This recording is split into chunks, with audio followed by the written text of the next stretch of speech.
নমস্কার, আমি মৌসুমি টেস্টি টিপসে আপনাদের অনেক স্বাগতম। চলে এসেছি নতুন একটা রেসিপি নিয়ে। আপনারা অনেকেই তড়কা ডাল বানান, কিন্তু রেস্টুরেন্টের নতুন স্বাদটা ঠিক আসে না। আজ আপনাদের সাথে শেয়ার করব ঠিক কীভাবে তড়কা ডাল রান্না করলে একদম রেস্টুরেন্টের মতন স্বাদ আসবে। তাহলে চলুন রেসিপিটি শুরু করা যাক। প্রথমেই একটা কড়াই নিয়েছি, তাতে তেল গরম করে নেব। তেল গরম হয়ে গেলে একটা ডিম ভেজে নেব। সামান্য একটু নুন দিয়ে ডিমটা ভালো করে ঝুরো ঝুরো করে ভাজবো।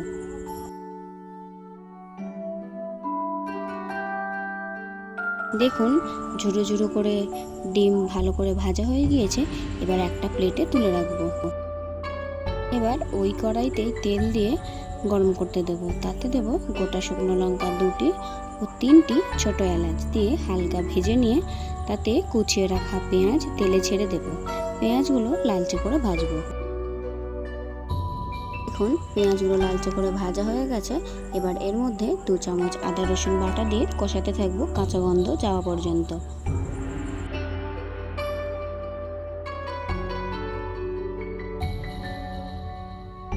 এবার কষানোর মশলার মধ্যে একে একে ধনের গুঁড়ো, হলুদ গুঁড়ো, কাশ্মীরি লঙ্কা গুঁড়ো, স্বাদ মতো নুন দিয়ে সব মশলা মিশিয়ে নেব। ভালো করে মশলা মিশিয়ে নেওয়ার পর সামান্য উষ্ণ গরম জল আমি এখানে অ্যাড করে দেব। আমি এখানে জল দিচ্ছি 1 কাপ পরিমাণ।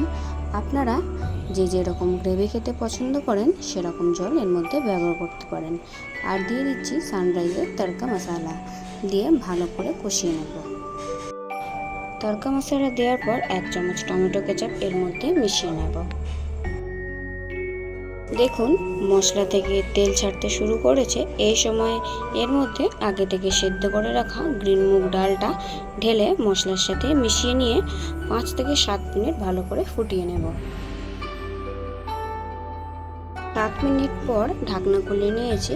এরপর এর মধ্যে আগে থেকে ঝুরি করে ভেজে রাখা ডিমটা তড়কার মধ্যে মিশিয়ে নিয়ে আরও 4 থেকে 5 মিনিট সময় নিয়ে এটা ফুটতে দেব।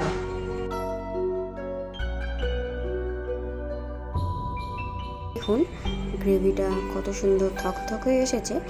নামানোর আগে ওপর থেকে 1 চামচ গরম মশলা গুঁড়ো ছড়িয়ে নামিয়ে নিলেই তৈরি আমার আজকের রেসিপি, একদম রেস্টুরেন্ট স্টাইলে তড়কা মশলা। আমার এই রেসিপিটি আপনাদের কেমন লাগলো সেটা অবশ্যই কমেন্ট করে জানাবেন। ভিডিওটি ভালো লেগে থাকলে অবশ্যই একটা লাইক করে দেবেন। আমার পরিবারে নতুন হলে চ্যানেলটি সাবস্ক্রাইব করে পাশে থাকা বেল আইকনটি অন করে রাখবেন, যাতে নতুন নতুন রেসিপি আপলোড করলে সেটা আপনাদের কাছে দ্রুত পৌঁছে যায়।